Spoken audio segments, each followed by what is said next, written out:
Thank you, Mr. Chair. Dear Mr. Rapporteur, kind colleagues, first of all, thank you for this draft report and for the presentation in such a timely manner. That we had to wait for this decision on the lead committee really interrupted our schedule, and now we finally can start our work on the file, which is great. But we still have a lot of work to do, and under these circumstances, with remotely and all those associated committees, it will be even more complicated. Therefore, as we all want and we urgently need a very good report in the end, we should really reconsider the current working table.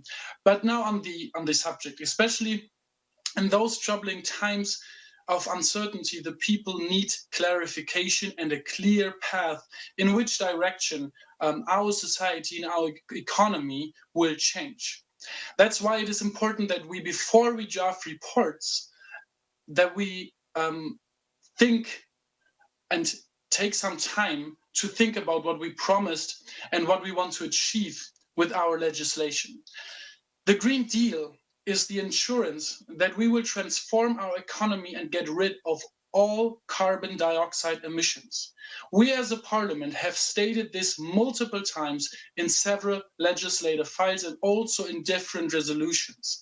Yes, the COVID crisis interrupted the people's life and our work, but we must not interrupt the people's life even more by giving up on all the plans that we made just 4 months ago and defer all the issues that were the biggest challenges for our futures not even half a year ago. The JTF, as the first part of legislation in the Green Deal, must ensure that that a carbon-free economy is possible, and that we will make sure that those who are affected most of the transition will not suffer, but see a new prosperous future ahead of them. Let me therefore point out a few but essential items.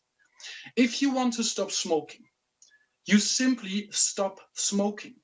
You don't say, I stop smoking cigarettes and will only smoke cigars in the future. But Mr. Rapporteur, that is what you drafted in your report. Ending coal by switching to gas does not solve any problems, but defers the issue to a future generation, my generation, and a generation that protested for the last year and now stays at home to save the older generations. Therefore, we must not include the support of any fossil fuels to the JTF whatsoever. Let us make sure that Europe really stops smoking, shall we? Also, the question of state support for bigger companies is a really hard one.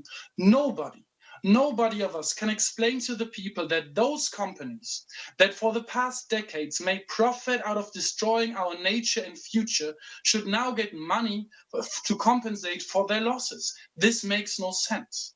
Instead, the money has to be there for small and medium enterprises and startups and projects for and upskilling workers. Who will have to find new jobs. The JTF is the social instrument of the Green Deal, and we have to work on carrying it out like that.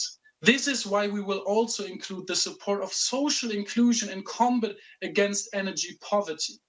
In order to qualify for the JTF, member states have to submit a just transition plan. This is very good, but of course, every plan needs a goal. That's why we want to include a concrete fade-out date as part of the conditionality. Furthermore, we should support member states and regions more who commit to the Paris Agreement and the climate target. Otherwise, this funding would be very controversial. In the upcoming days and weeks, we, the rapporteurs, the shadows, also the rapporteurs of the other committees, will have a lot to argue about.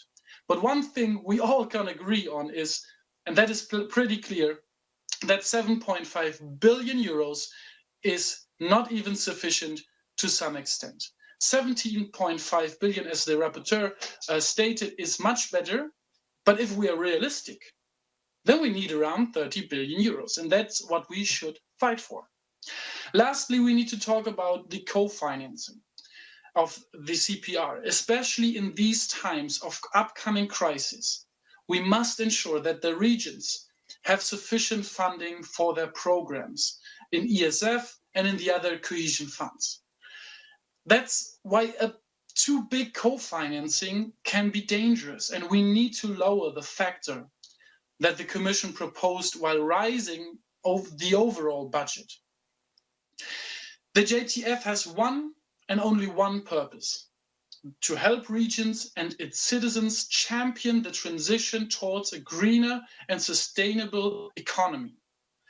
This is the goal, and we have an obligation to not be hesitant, but rather take big, brave steps into a better future. The people expected this, the people planned for this. Let's not disappoint them. Thank you very much.